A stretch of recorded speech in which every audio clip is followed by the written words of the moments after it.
nag-viral ang ampo ni pastor sa iyang tithes and offering. So atong paminawon. Ng Diyos nagmilagro sa babaeng balo, Ginoo. Magmilagro usab ka sa matag usa ka namo nga dili gayod mahubsan, dili gayod makabsan, Ginoo.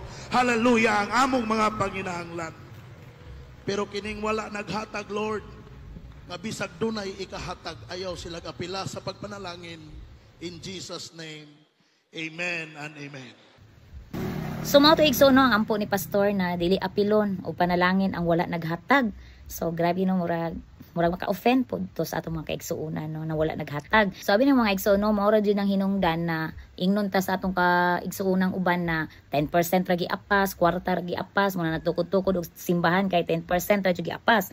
So, mo dito mahimo kung nay ubang mga pastor na tinguha jud ba na muhatag jud. So dili ta mag-focus diha sa kwarta mga igsuon, mag-focus ta na mulambo ang pagtuo sa usa ka membro na nagsimba diha dapita. Kabalo ba mo igsuon na atong mabasa diri sa Gawa 2 verse 43 to 47 ang mga gibuhat sa mga apostol didto sa mga kaigsuonan nila o gitarong nila og pagtudlo, tapos nalipay ang Ginoo, naghatag ang Ginoo og mga himala at ka mga manghang ginawa ng Dios sa pamagitan ng mga apostol. Kaya namuhay ang mga tao nang may paggalang at takot sa Dios. So sa pagtudlo nila apostol Pablo kaniadto, na enlighten ang utok, ang kasing-kasing sa naminaw sa ilaha.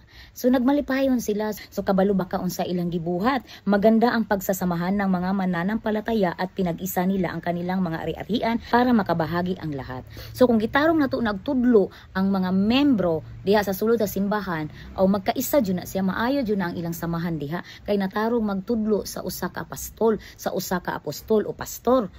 So karon mga igsuon dili ata angay na ingana atong mga pag-ampo kay tungod si Lord na bahala ato nila muhika basta ikaw gitudlo na nimo og tarong. Kay tan-aw ra gud sila nakusa na jud sila naghatag o kinasing-kasing. Muna mga igsuon itudlo lang jud nato unsang maayo kay ang Ginoo na jud mulihok atong nakadungog sa pulong sa Dios. Og dili nato sila pwede pugson kundi sila muhatag wa pud tay mahimo diha. So panalanginan nato mag-ampo ta na makasabot sa pulong sa Dios, nasa puhon makahatag sila ang nabadi kinaiya dalo ang tao. Unay kinaiya dalo. So mailisan to siya pagka mahinatagon, pagka malipayon sa paghatag. So lisod po kay mag-ampo ta igsuon no, na dili apilon sa panalangin. Kahadlok oy ang Ginoo ra jud nasayod ana mga igsoon sa mga kasing-kasing sa mga tao. Ang buhat lang jud sa pastor magsangyaw sa pulong sa Dios, ipasabot ug ang Ginoo na bahala.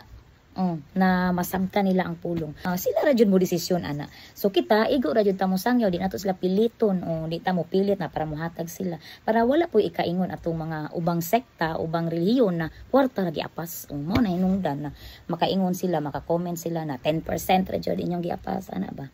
Tarungon na jud ato pagtudlo with love. God bless.